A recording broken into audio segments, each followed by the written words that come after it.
पिछले वीडियो में हमने देखा था कि नचिकेता लगातार यमराज से ज्ञान प्राप्त करने का प्रयास कर रहा है और यमराज भी उसे विस्तृत ज्ञान प्रदान कर रहे हैं। आदिकाल से ज्ञान प्राप्त करने का मुख्य साधन श्रवण सुनना रहा है और यही बात गीता में अर्जुन कृष्ण से उपदेश प्राप्त कर रहे हैं और यहाँ नचिकेता यमराज से। ज्ञान ही सत्य है, जो विस्तृत ज्ञान है, जो सम्यक ज्ञान है, जो भेदभाव रहित ज्ञान है, उसी को वही सत्य है और उसी को पंडित जन भगवान वासुदेव कहते हैं। वही सत्य है। इस बात का उल्लेख भागवत के प्रथम श्लोक में आता है।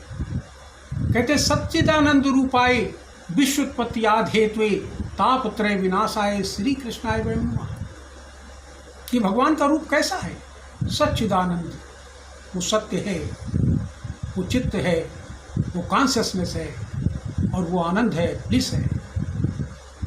जो कॉन्शियसनेस है वही नॉलेज है।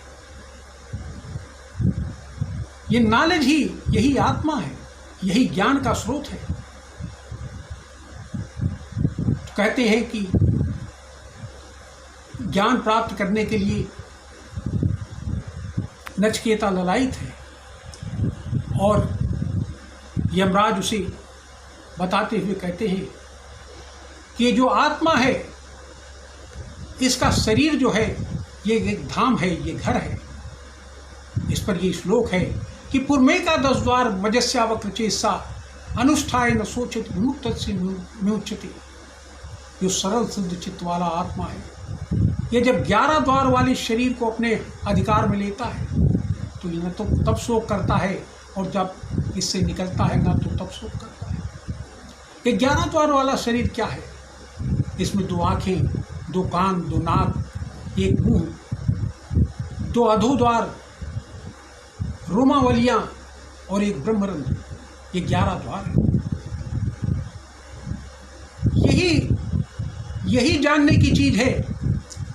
इसी के बारे में यमराज कहते हैं कि नचिकेता तुमने इसी के बारे में पूछा था, यही जानने योग्य है।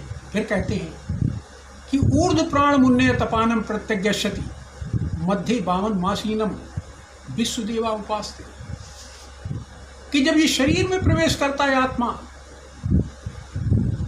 तो प्राणवायु को ऊपर और अपान वायु को नीचे फेंकता है और जो इंद्रियां हैं वो सब इसकी उपासना करती हैं। ये विश्वदेव के रूप में इसकी उपासना करती हैं, अर्थात इसके निर्देशों पर काम करती हैं। फिर अगला श्लोक कहते हैं अस्य विश्व समानसी शरीरत्वाय देहिना देहाद विमुच्य मानसी किमत्र पर शस्यते एतद्वैतत्। नचिकेता, जब यह आत्मा इस देही से फिसलता है, इस देही से निकलता है, इस शरीर से निकलता है, तो इसके बाद क्या बचता है इस शरीर में? कुछ नहीं। ये निस्तेज हो जाता है, निष्क्रिय हो जाता है।